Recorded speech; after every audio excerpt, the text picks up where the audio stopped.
Ce rapport, effectivement, aborde beaucoup d'aspects et de problématiques, définit une stratégie à l'aune des transitions, évidemment, à laquelle on ne peut qu'adhérer. On constate que notre écosystème a atteint une masse critique tellement élevée qu'il s'autodéveloppe lui-même et qu'il attire de nouveaux opérateurs qui font son succès.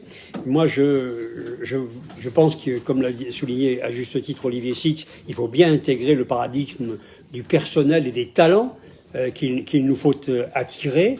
Et ça repose beaucoup sur la qualité de vie, la qualité des mobilités, le niveau de sécurité, l'image du territoire. Or, il y a trop encore de zones dégradées dans notre métropole qui sont un frein à cette attractivité. Il est essentiel qu'on fasse cette reconquête, à la fois pour les populations qui les habitent d'abord, mais aussi pour l'image de notre territoire et pour pouvoir attirer ces nouveaux talents.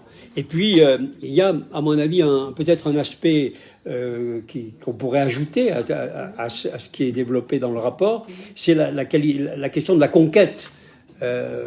Notre métropole, au fond, elle est bâtie grâce, dans le temps, aux grands équipements qui sont arrivés depuis le CEA dans les années 50, le Leti, Hewlett-Packard, j'en oublie, le synchrotron, STMicro.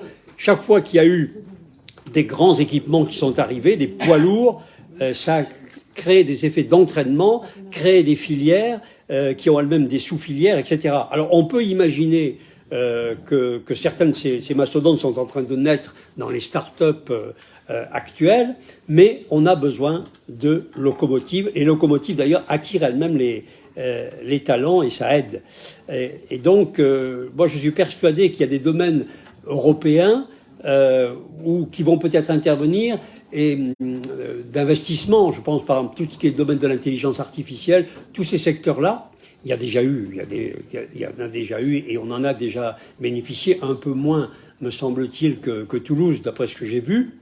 Mais peut-être que encore de grands investissements vont intervenir. Et ma question, c'est est-ce qu'on intègre bien cette veille?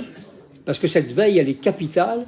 Moi, je ne sais pas comment ça fonctionne aujourd'hui. Et moi, je sais qu'à l'époque, on avait les grands chefs d'entreprise et un système téléphonique qui permettait d'avoir des alertes sur, voilà, en Europe, tel grand équipement, ou alors telle grande entreprise et c'est comme ça qu'en étant en amont, on pouvait mettre en place toutes les opérations de lobbying pour essayer de décrocher. En tout cas, c'est comme ça qu'on a fait avec le synchrotron et STMicro. On était en concurrence pour le synchrotron avec Strasbourg, on était en concurrence avec l'Italie pour STMicro, et on a mis en place un lobbying pour gagner. Alors aujourd'hui, à mon avis, on a des atouts très très importants parce qu'on a un territoire avec le Voironnais, le Grésivaudan, sur lequel on peut quand même s'organiser ensemble. Et donc ça, c'est très important. On bénéficie des dirigeants qui conviennent, on a les leviers. Et donc, il me semble qu'il faut les mettre en action avec les grands partenaires. Et moi, c'est simplement ce que j'ajouterais à ce rapport, c'est cet aspect veille, cet aspect alerte, pour essayer que notre métropole soit toujours en avance dans ces domaines, parce que c'est ce qui a fait son succès. Alors, elle a le développement interne qui se fait très très bien. Elle a un niveau international qui ne pose pas de problème dans le domaine de la recherche. Mais il y a des nouvelles opportunités qui vont arriver.